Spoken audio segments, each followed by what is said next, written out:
All right, guys, thank you so much for joining me today. Welcome to this live edition of Transforming Cities. It's always a pleasure to take it out of the recording booth and go live in the reporting booth, so to speak. So I'm excited to have both Dom and Mike here today for the revenue management debate. It's going to be a fun one today, I'm sure of it. Before we jump in, I want to tell you a little bit about Transforming Cities. So Transforming Cities is really a community platform that we're growing where real estate developers and operators can find guidance, research-backed insights, proven methods to deliver value to residents, lease up faster, better ROI, less risk. We write about it. We talk about it all the time. Take a look at transformingcities.io for sign up. And we do a weekly TCAM newsletter as well that goes out on Saturday mornings. So check it out and take a look there as well. That's transformingcities.io for subscription. So today's live again is the revenue management debate. We're gonna jump right in, but first I want to welcome a few lovely gentlemen to the program today. We have Dom Beveridge on the top here, and we have Michael DeMella in the middle. I'm your host, Chris Arnold, but that doesn't really matter today. Dom is a multifamily industry consultant, writer, and publisher. He's been in the industry now for at least the last decade. And back in 2018, he created 20 for 20, which I'm sure many of you watching are familiar with.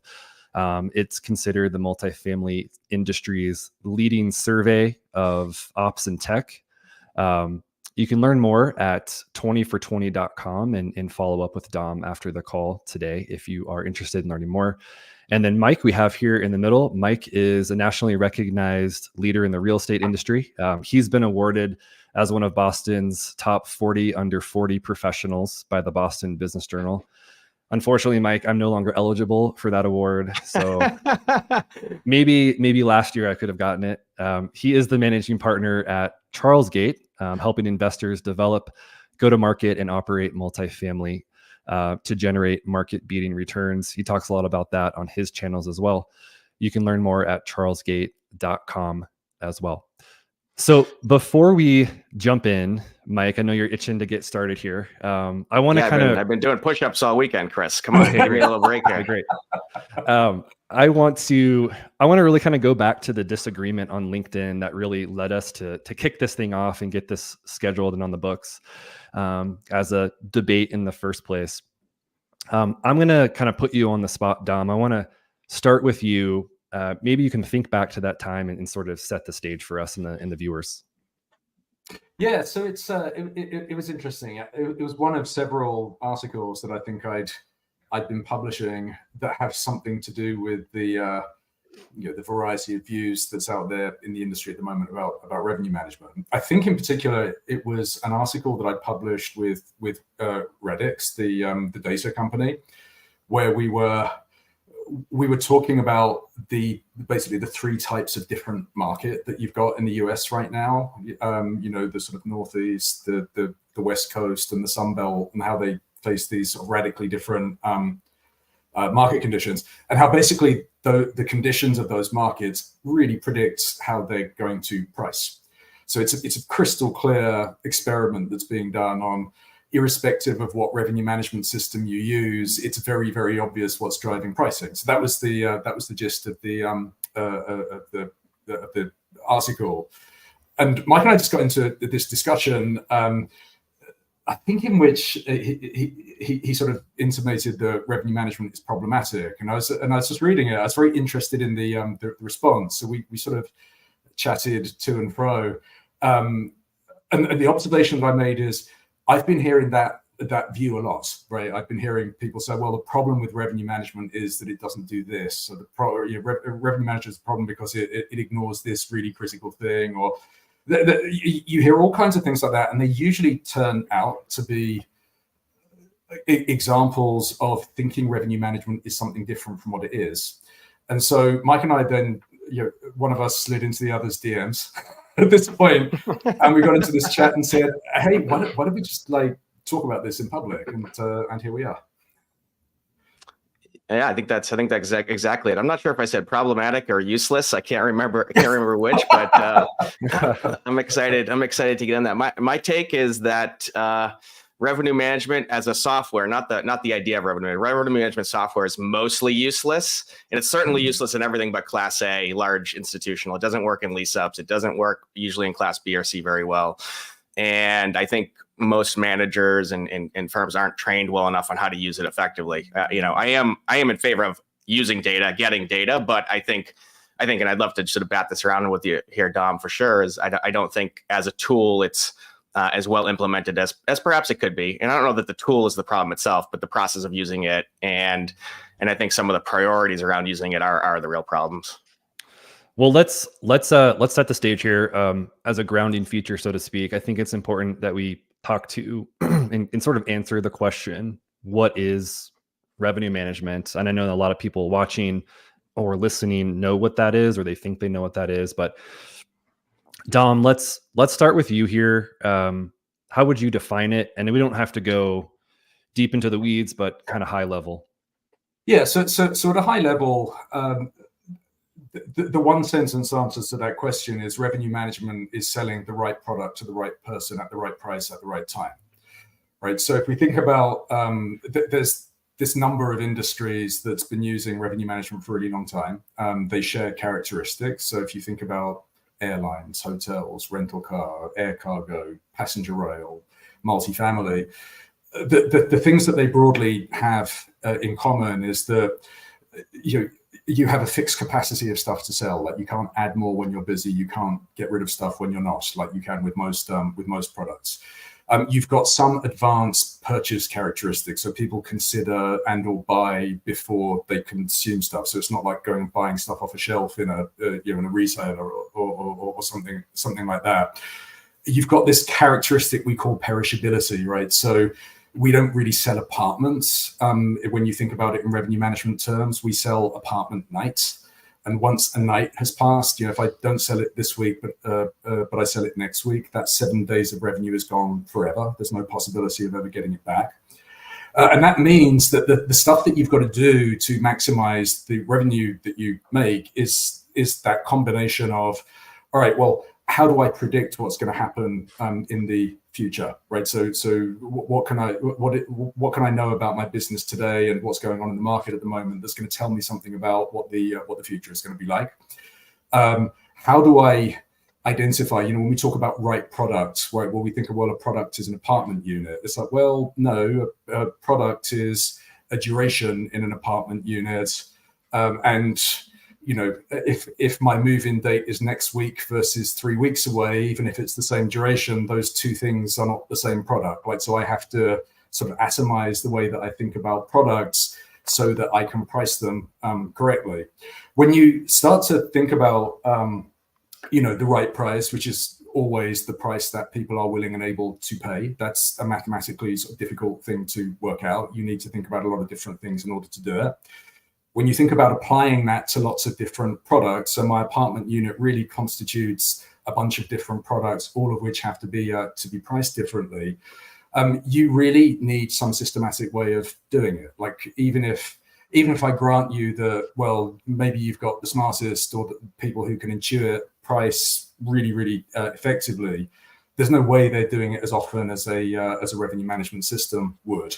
So in all of these industries, like it's never happened yet that if you can be successful in characterizing something in data, like what the future is going to be like and what you should do to capitalize on it, it's never the case that if you can succeed in doing that, you're better off doing it intuitively. It's there is just always this benefit from being systematic and very, very regular. Yeah, Mike, what do you think about that? Yeah, I think all of those things you said, with the exception of the very first thing when you compared us to the airline industry, that's always scares me, frankly. But I hear what you're saying. Look, I think having data and understanding how the relationships between demand and pricing and all that stuff is very important, and it's important to use and systemize it, as you said. I don't think that revenue management software necessarily is absolutely the best way in a lot of cases, because I don't think it takes into account a lot of the intangibles that come into certain units and certain things. And it also, I think in many cases, takes people, the management team or others away from the customer in a lot of cases. So instead of hearing actual feedback from customers that these systems cannot incorporate, and you're not hearing about all the residents that love this stack just because of the way the sunlight hits the building, and revenue manager can't account for that stuff in a lot of cases, or other issues like that. Also, we can get into sort of the lease up scenarios later as well. But I think there are a lot of scenarios that we're pretending that the revenue management software is going to give you the absolute best price that's going to absorb the demand in the market. I think that's one challenge that I see in there. And maybe some systems are better than others.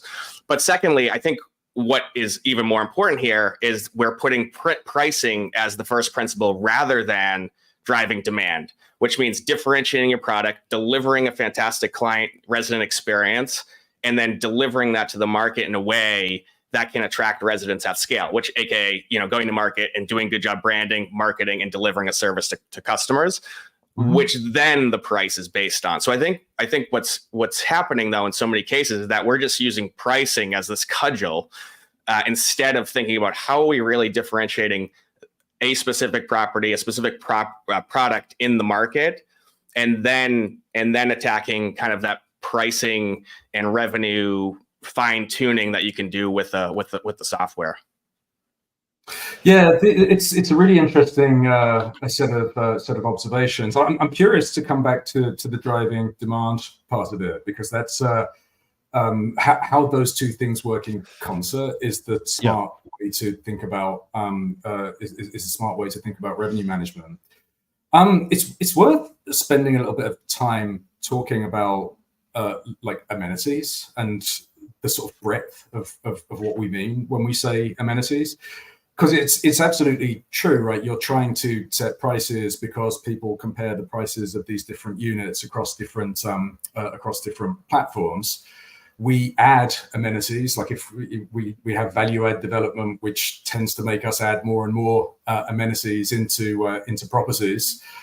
That carries a couple of risks with it, right? So there's the risk that we over amenitize apartments. One thing it's interesting. I read at least one article following the various lawsuit stuff about this article that was talking about the folly of revenue-based pricing. Like, so the idea was, well, you should price according to what amenities you've got in the building, and trying to sort of optimize revenue for the rent on a unit this is an act of folly, like, because it misses the point of all this stuff. And it's like that's fundamentally not how pricing works, right? I mean, in terms of pricing being the thing that balances supply and demand, it's not up to you to decide what your stuff is worth. You can say what you think it's worth, but the arbiter, it's, as Adam Smith said, it's the invisible hand of the market, not the invisible hand of the asset manager that ultimately decides what's going to be. I think that's true from that sort of economic mathematical sense, but I think even more fundamentally though, right? Pricing is all about the value you deliver into the market, and that perception of the value, such that in this case, residents want to move into the property and live there. Amenities are a factor in that. The desirability of the property and many other factors can play to that as well. The different unit types and layouts and frankly service levels that might be on offer, location, all of these factors, as you well know, both tangible and intangible, that come into play here. And I think that's kind of where the disconnect is, though, where these revenue management systems just really fundamentally trying to dial in the math, and they lose sight of the fact that we're talking about people's homes, and they have lots of different needs and wants and desires and feelings, frankly, that come into play that could cause them to choose to live at a certain property in a certain unit or not. But yeah, for sure, you make a lot of good points. We're trying to find that right intersection of demand and supply in the market, people looking and the properties available. I would just argue that I think there's such a huge opportunity that's often missed, driving more demand to a specific property in the market by delivering excellent value and by promoting that in the most effective way to attract more and more people to that specific property within a market. Well, let's jump into that, Don. Let's jump into that, because I want to get your take on this. We talked in our planning meeting about how sometimes this tool, revenue management, can be sort of used as a sledgehammer, and the focus is too much on the tool itself rather than the sort of creating demand in the first place, which I think, Mike, you maybe lean more towards that sort of approach in the argument. Dom, what's your thought on that idea between like the tool itself and what the properties should actually be focusing on, and kind of how do you think about that? Yeah, it's a really good way to ask the question. So I mean, first of all, there's the tool. Second of all, there's the way that people use the tool. Third of all, there's the other stuff, the other tools that people use in the same in the same decision set. So it's funny. I was at Terranea last week for the Funnel Forum, and the previous time I was there before that was in 2017 when I was running Rainmaker's last ever user conference. And the theme of that conference was revenue management and marketing, the new power couple. Right. So Rainmaker, who made LRO, had also bought this CRM platform, and the direction that seemed so logical in terms of where you go with revenue management. If you're doing this well, if you've got a handle on, I know what my amenities are worth. I know how to price them correctly. I know how to manage the base rent. I've got a good understanding of how I keep this property like on an even keel. The thing that you want to be doing is thinking about decisions in terms of, do I have a pricing problem, or do I have a marketing problem, or do I have an operational problem? Right. So if you think of the example, all that revenue management is doing, I mean, not to diminish it because it's complicated, but it's using whatever's going on and history to tell you what's likely to happen in the future. So what revenue management is going to do is say, you don't have sufficient demand to fill these units. So if I was only looking at revenue management and I wasn't looking at anything else, I would drop my price. Well, that's a terrible idea, right? Because discounting, as we know, is a risky business. We live for a very long time with bad pricing decisions in multifamily. So a better solution is to say, like, all right, why is this unit not selling? And you often find that you've got things like long-standing vacant units that fly under the radar. And it's something to do with the way that unit is presented. It's something to do with where it is on the tour path. It's something to do with the way that people fail to sell it properly. And it's not a good reason to drop your price. It's a good reason to follow all of the other operational things. Similarly, if you've just got more people moving out than you should have because the service sucks in a property, that's not a revenue management problem, right? Revenue management can help you diagnose that problem because it's going to say, 60 days from now, you're going to be sucking wind, right? But again, the solution to that problem is, right, let's cut all the prices. Let's look at the other stuff.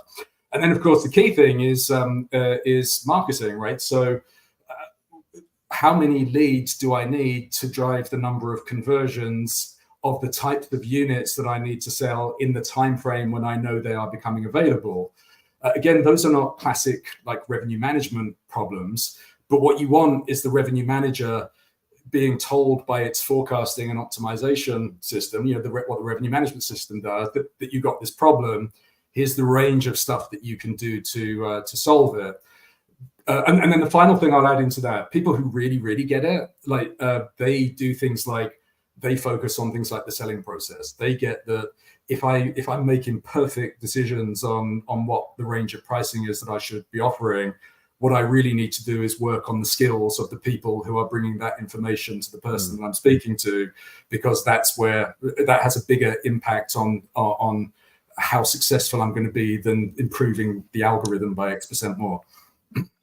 Yeah, I think we can totally agree on all of that. The only difference from my point of view is I would flip the script. Like, we know those things are generally problems. You can do better in terms of your leasing process and professionalizing your leasing team, centralizing it, and doing other things that actually make a whole lot more sense. We know, you should be focused on, I know there's a dramatic underinvestment in marketing in the industry, across the industry, that could actually drive tangible revenue and make residents happier. So I would just flip the script. I think revenue management at the top of that stack as the first investment is the wrong way to go. It should be the bottom of that stack. It should be the last investment in that sort of maximization stack to really be driving revenue in a more tangible way. And that's where I think we would differentiate. I think there's a lot of ways to use the software more effectively, because again, I think it's an easy, like anything that's a tool, there's pros and cons, or dangers and benefits. You have a knife that you have to cut your food with. You can also slice your finger if you don't know how to use it. And I think revenue management tends to fall into that trap where managers or revenue managers, depending on the roles in different companies, fall into the trap of just, okay, it's the easiest solution is just, okay, let's lower the price because that is what the system's telling me. That's obvious. Yeah, let's just do that and get it rented. And that leads to sort of long-term underperforming assets. And so that again, and I'm sure, Dom, you'll say, and I know you will say, well, with the proper, training and with the right team doing it and with the right process being executed, you solve for those problems. But I at least from my point of view, I've seen it be far too common where it's the other way and there's not enough critical thinking behind the usefulness of this tool because it's just so easy to see a price and see a date and just go with it. Yeah, Dom. Yeah, no, you're definitely right. And, there are many people in this industry that do this really well, and they're definitely more successful than companies that don't.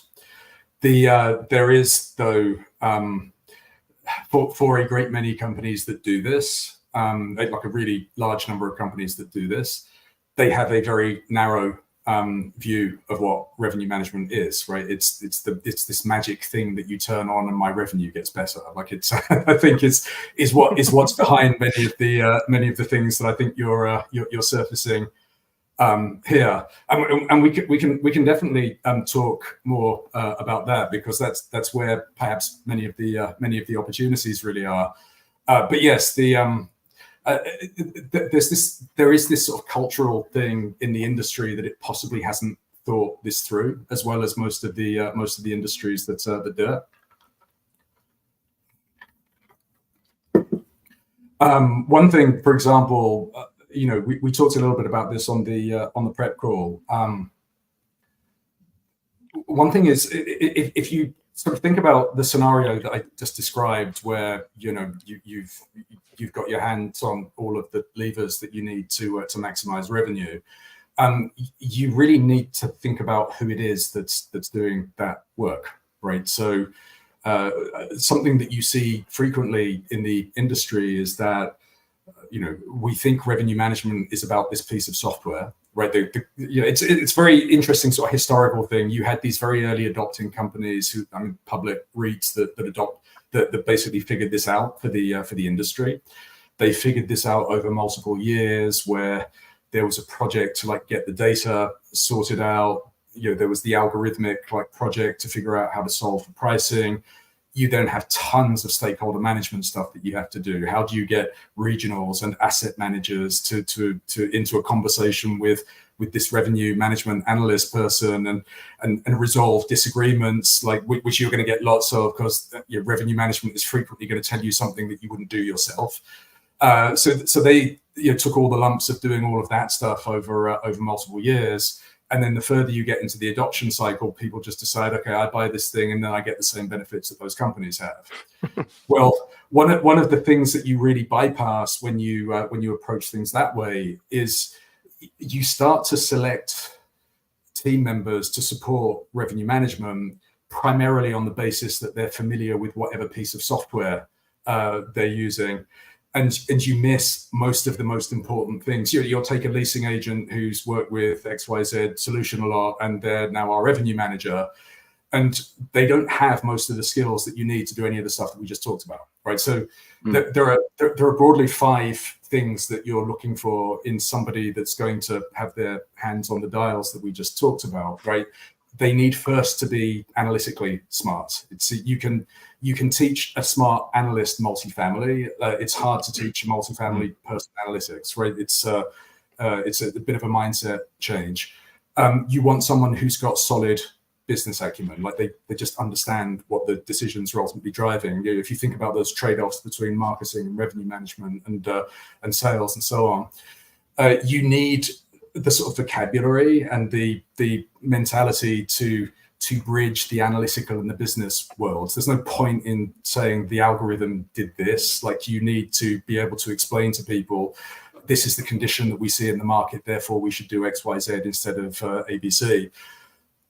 You need ability to interact with senior management, the stuff that we talked about just now. It's heavy stakeholder management. Mike, if you've got somebody sitting behind the screen telling you not to do the thing that you think you want to do. I've actually got someone in my ear right now telling me what to say. So does that count? I was wondering.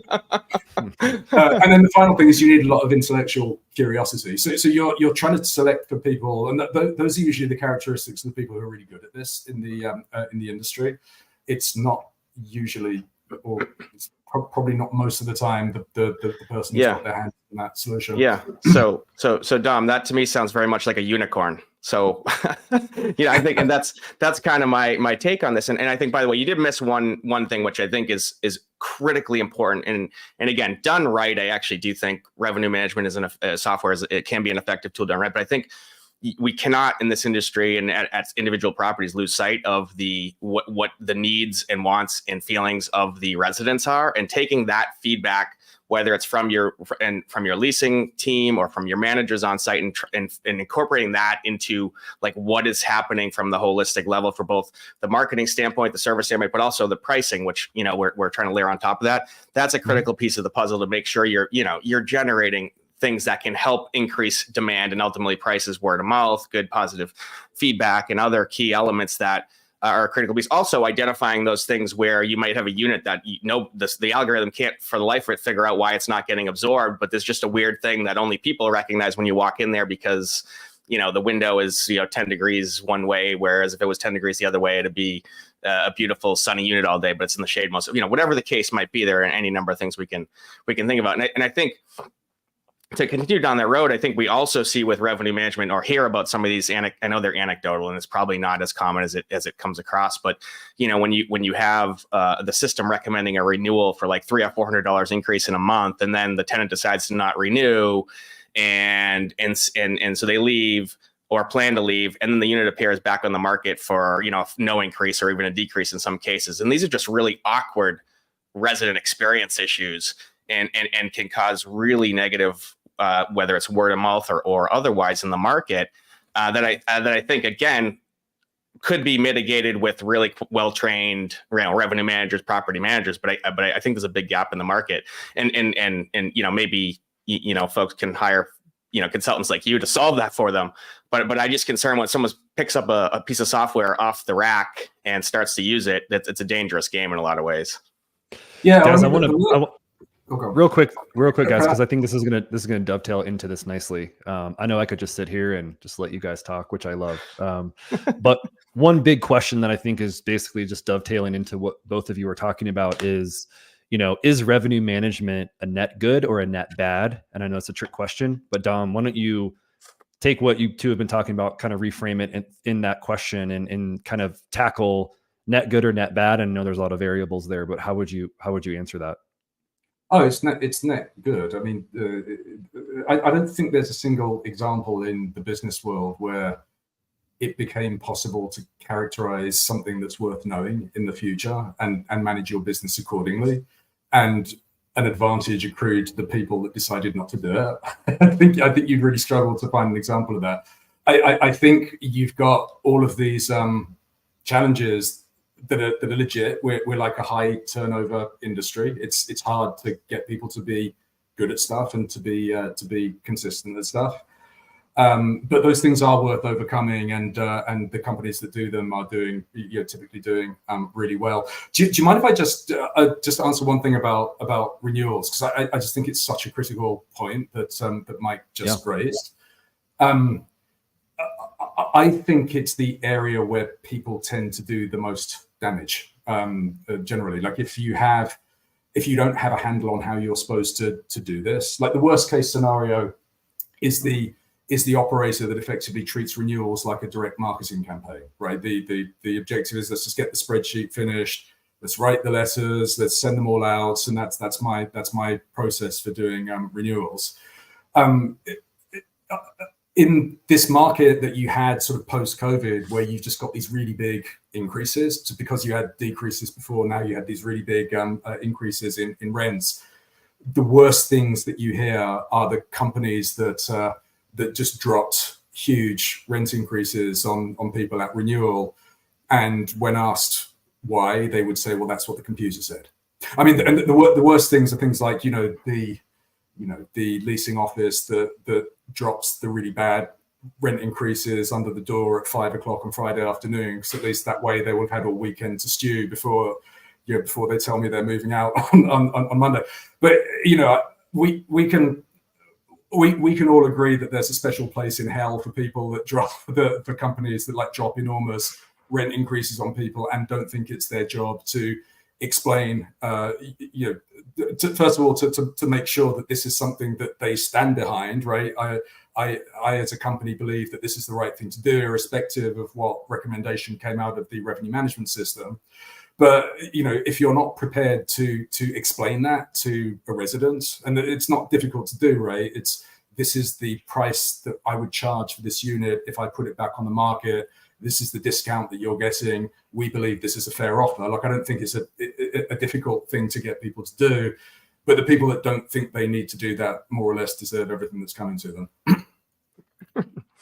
Yeah, I just think that's just another example of the limitations of the system. And I'll get into sort of answering Chris's question for them. But I think there are just so many limitations, and one of those being, making sure people use it properly to begin with, can effectively communicate it. That's super challenging. It's challenging enough to be a boots on the ground manager and have to, fix problems, solve maintenance issues, deal with triaging, problems, resident to resident complaints. There's so much work that has to go into this job as a manager that it's very, very difficult to then also be a effectively master communicator across all these realms. So again, that's where I think it's a challenge in those regards. I mean, certainly communicating rent increases is a key part, but dropping something because the computer says it is, I agree with you on that. It's totally unacceptable, Dom. But I think there are other limitations as well in a lot of aspects. As I said at the start, I think, in a market where there is enough of a quote unquote sample size, so large class A multifamily in a certain geographic area, I think there's some usefulness to it.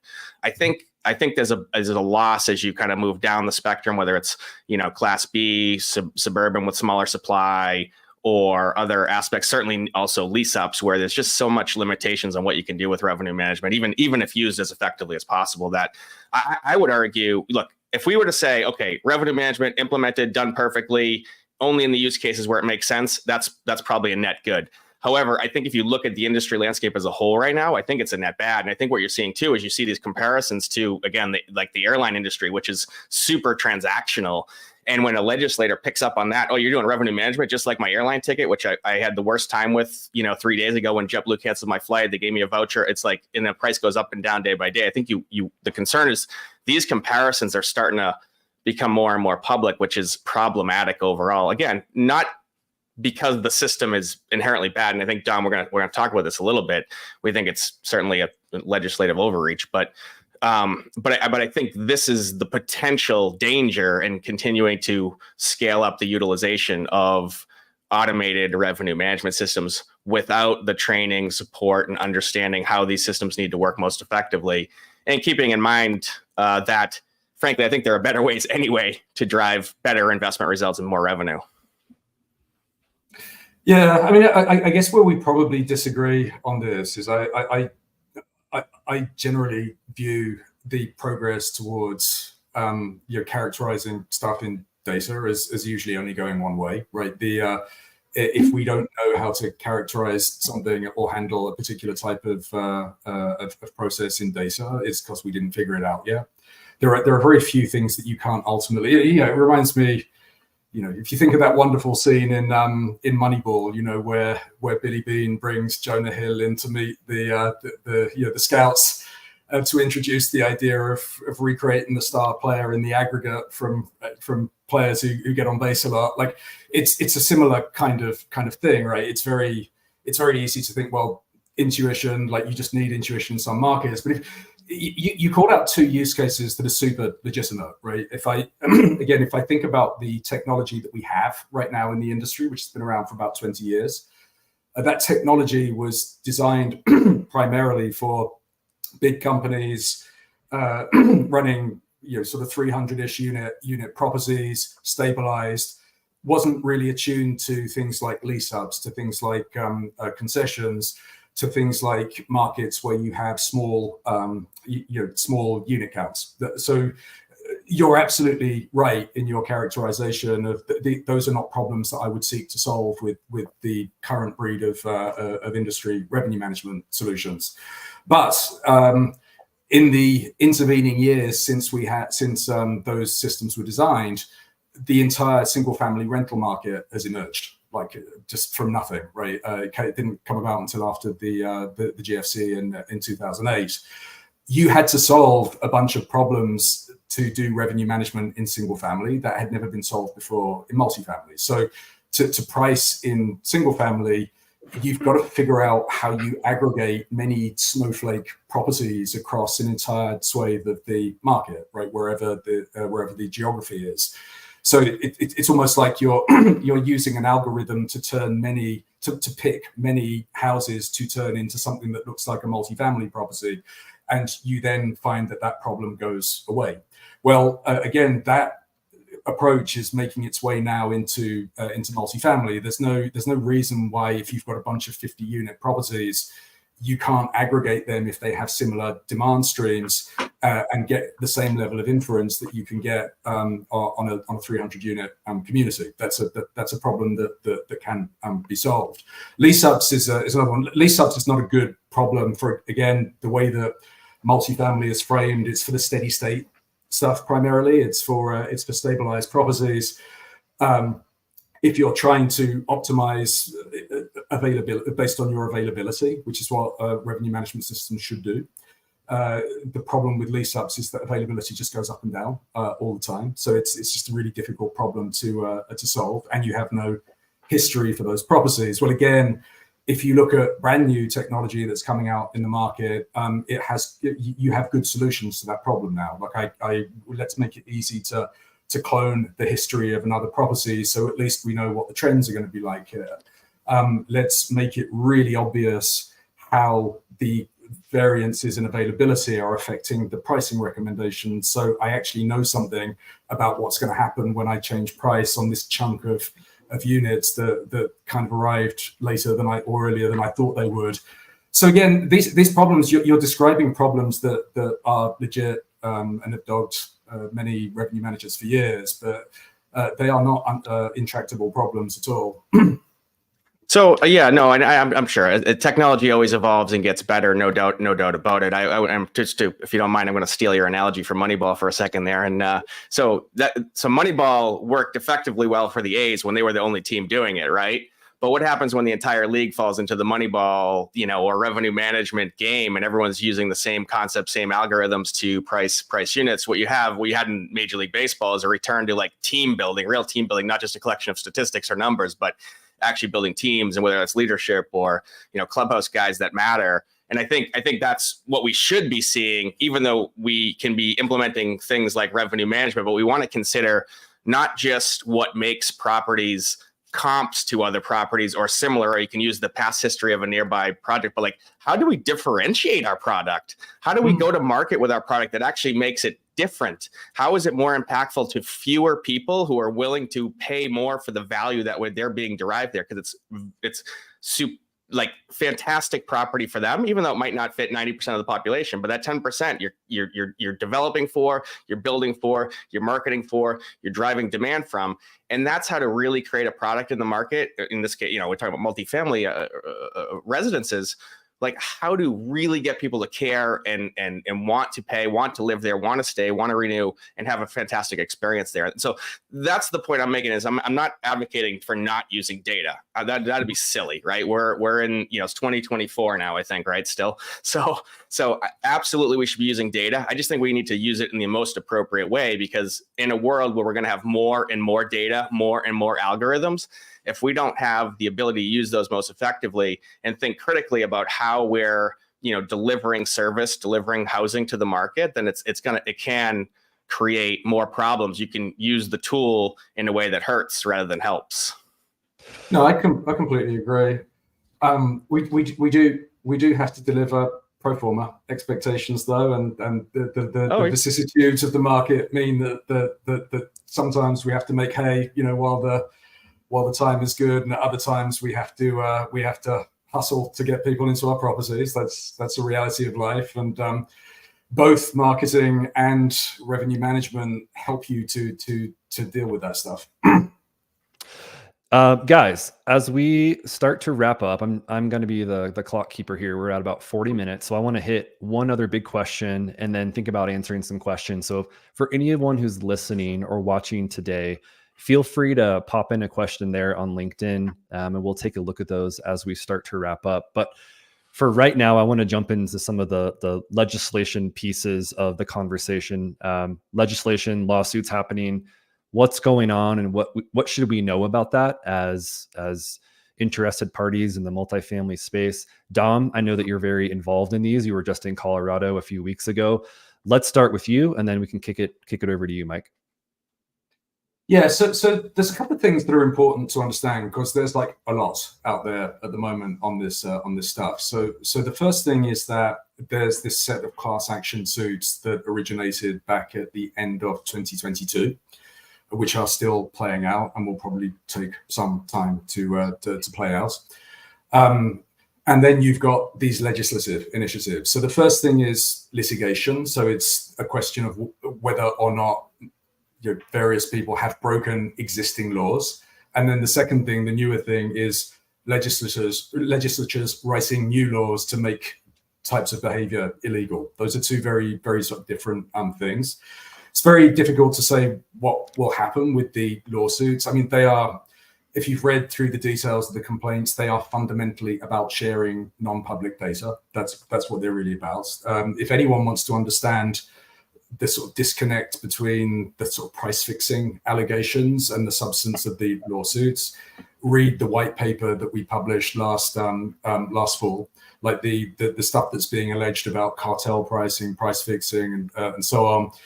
Absolute nonsense. Like, it's not just untrue. It's not even possible to do what they're alleging. But again, you have to make this big thing if you're trying to do a class action lawsuit, which really, if you the stuff that revenue management systems do with this with this confidential non-public data is very innocuous. Like, there's nothing about it that drives prices up at all in the market. So think of the lawsuits a bit like they're a bit like the lawsuits that led to McDonald's having to write "caution filling is hot" on their hot apple pies. It's so it's people trying to make money out of declaring that some law has been broken that doesn't really affect anybody very much. That's how I would summarize the lawsuits. What's happened, though, is it's election year now, and so we've now got this set of largely blue state legislative initiatives where Colorado is the best example. So they were the first ones to sort of present new bills. They have looked at the lawsuits and they've said, okay, we don't like the sound of that, and it will take a long time to litigate those lawsuits. So rather than wait for that, let's just make the entire practice illegal. So the idea of the Colorado legislation, if it passes, any revenue management solution that uses confidential non-public data, so the intent is that everything that's currently made by RealPage or Yardi, they spelled that out in the hearing, that will be illegal in the state of Colorado. And then New York has just introduced another bill that looks very, very similar to the Colorado bill.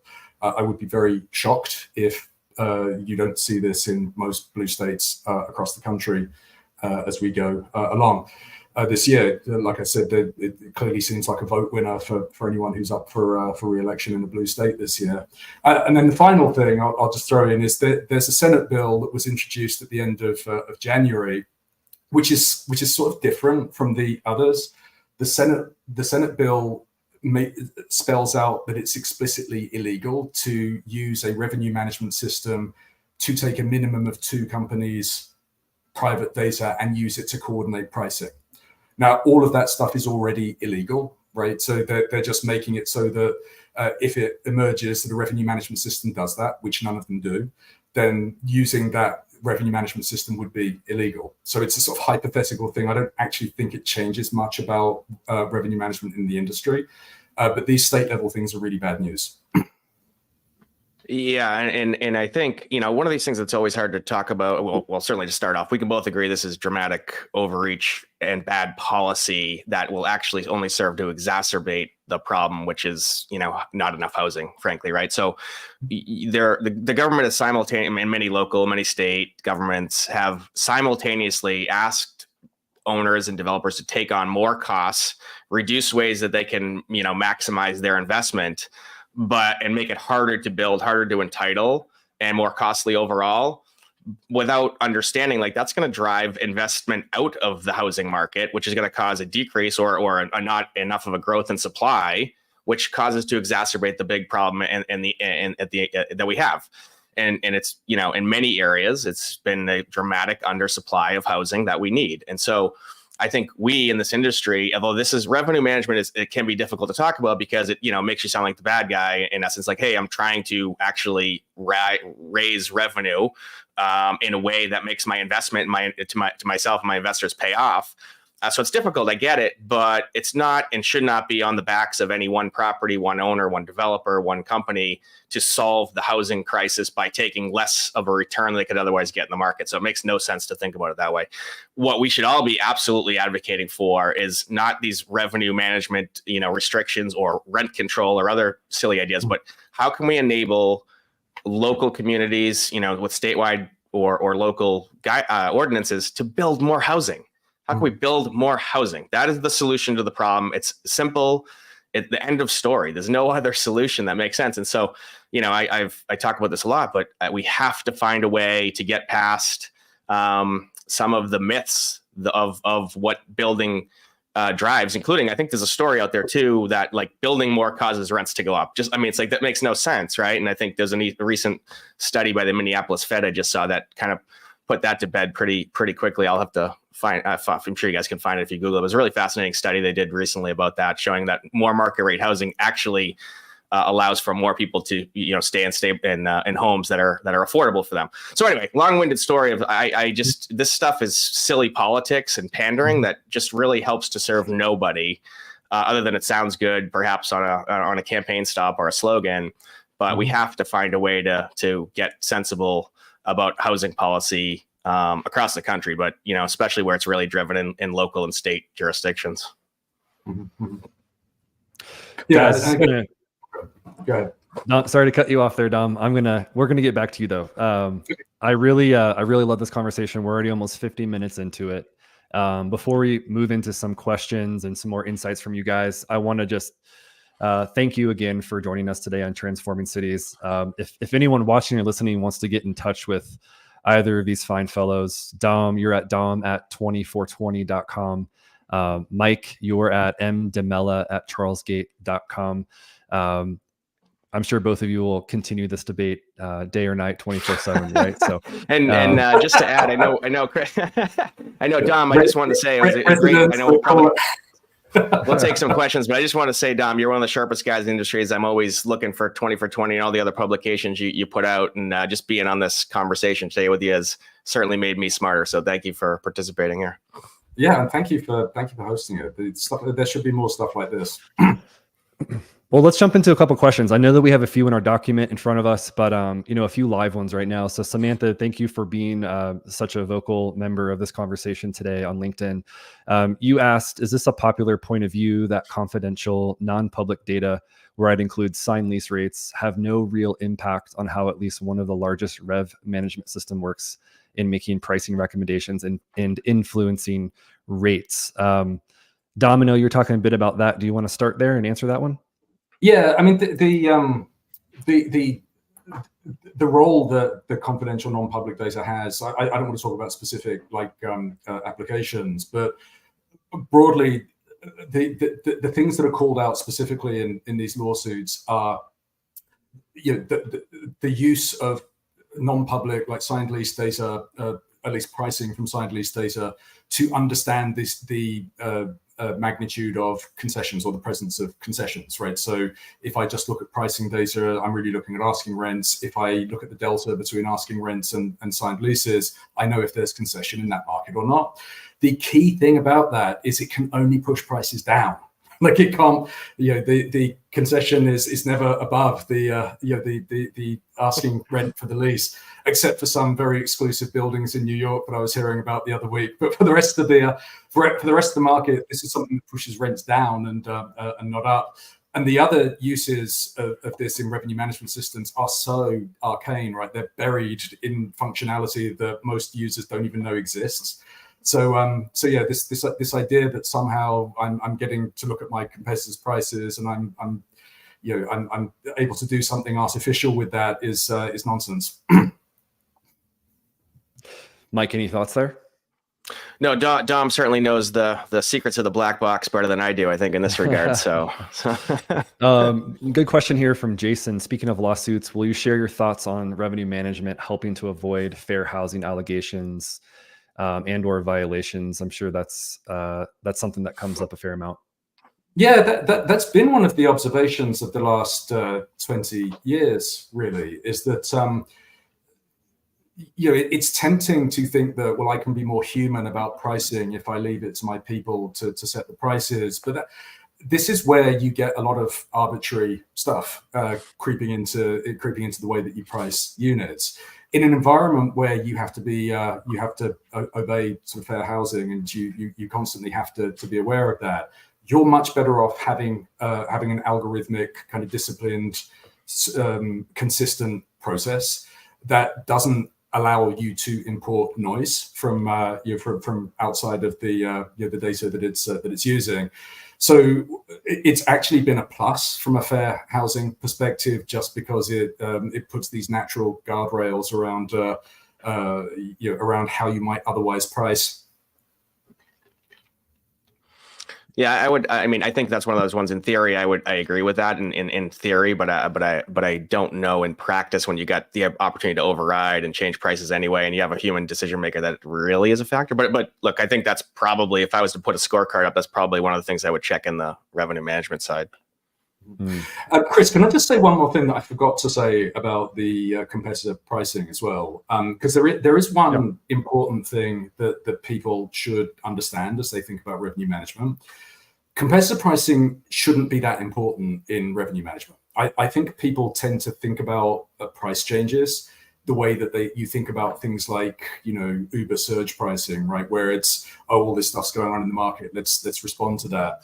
That's the worst possible way to do revenue management. Revenue management is about how much availability I have, which is about my own expirations over a period, and how much demand I think that is based on all the levers that Mike's been talking about through this call.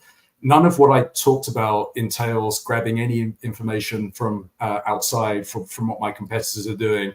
That's the sort of salt and pepper, but the meal is not competitive pricing. The meal is stuff that's within my four walls. It's an important thing to understand.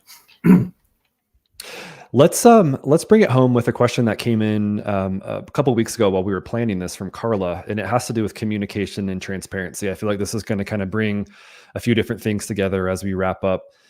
It's also related to one of the questions or comments that I was just seeing on our LinkedIn feed here. But the idea is, how do we ensure that leasing teams are equipped to communicate pricing decisions accurately, transparently, with integrity to prospective and renewing residents, something we've talked about in this conversation already. And it kind of gets down to, how do we train on these pricing recommendations? How do we get the right person in the right seat to be making these decisions in the first place, vis-a-vis through this revenue management software? This came up in a comment in the LinkedIn live feed as well. Guys, as we wrap up here and bring this thing home, let's get a take from both of you about how we can kind of keep that in check, because obviously it's not going anywhere anytime soon.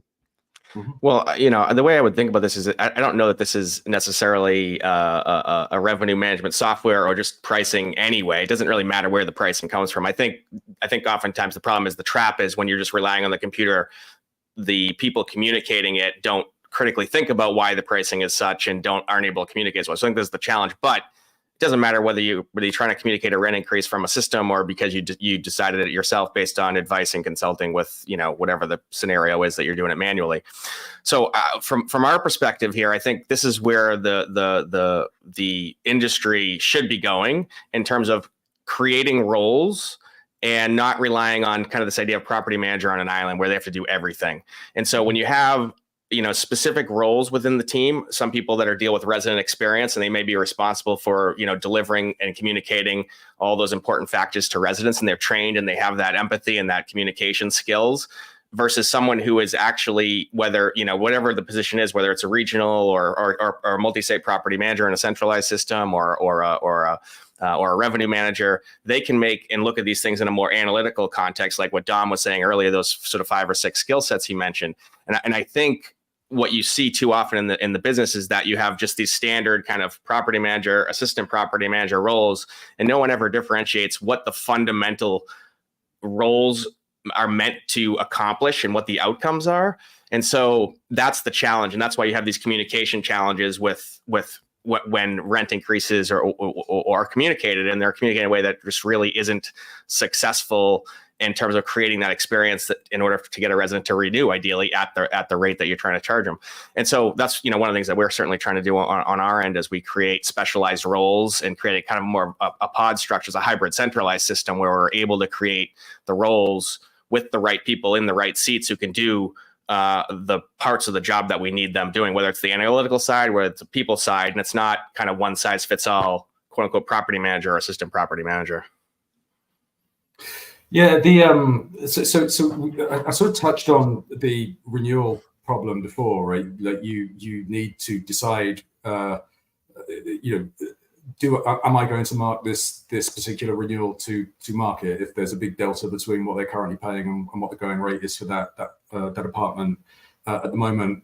How much of that am I going to apply in terms of a rent increase? Like there are occasions where maybe it's appropriate to cap the increase that you have, but the key thing is you have to, as I said earlier, you have to be ready to stand behind whatever decision you make. You can't pass the decision off to somebody else, at least of all a computer. So in the example where I've I have a large increase. I need to be able to explain that to people in terms of this is why the price, the price is what it is. If we think about the examples that people use that are mostly in the post-COVID environment, you need to explain to people that rents went down and they are going back up again as a result of it, and we are going to offer you this much discount relative to the price of that unit in the market. You need to teach people to have conversations like that. Part of the problem, of course, is that just revenue management algorithms, they're 20 years old, most of them, they're just complicated, right? They're applying many different factors. They're going to come out with recommendations sometimes that are not the same thing that you would do yourself. And that means it's just difficult. It's not realistic to say we're going to teach a property manager to explain a complicated algorithm to a resident like in 2 minutes. Like that's not a realistic aspiration. So, but one of the things, I'm not going to plug particular vendors here, but in the domain of improving technology, one of the most exciting improvements that I'm seeing is a more deconstructed model that explains exactly why it was that a price, what factors it was that drove a price to be recommended as it is, which gives you almost a bit like the cheat sheet to tell you that, well, the reason why the price is going up is mostly to do with this. That's a huge advantage over, okay, let's think through this really long formula and why it came up with this rent. So I do think the technology is increasingly going to make you able to get an increasingly centralized property management workforce to just do a better job of this. Mm. Yeah, I think that is one of the things, though, that is the challenge, right? It's like, there is a bit of a black box to it right now. Maybe there's some better ones in the future, but even if you get more information, there's still the how do you communicate it? Well, okay, why did you tell me, or why did this person's rent go up $100 and mine go up 2 weeks later $50 for the same type of unit, and how this is so? There's a lot of things that the revenue management software can just sort of create these problems if not implemented extremely well and trained extremely well how to communicate. There's additional layers of communication problems that can be created by it. Agree. Guys, we're hitting time here, and it's always a great conversation, and time always flies by. One of the things I love about LinkedIn Lives is that we're able to interact with the audience here. You know, we see this feed going off to our right here, and I love it. One of the things I always encourage guests to do as well. So Dom and Mike, please stick around in the comments after the conversation today and after the next few days, because this is recorded and it's going to be back up on the events page. So I'm sure there's going to be more questions and more comments on that page. So I encourage you to jump into the comments and be part of the conversation and continue that conversation with viewers today. So there's nothing much else for me to say other than thank you both again, Dom and Mike. It's been a pleasure today. Thank you very much for hosting. I've enjoyed it. Yeah, Cheers, it's fantastic. And time flew by there. Wow. Thanks, guys. Thanks, Dom. Thanks, everybody.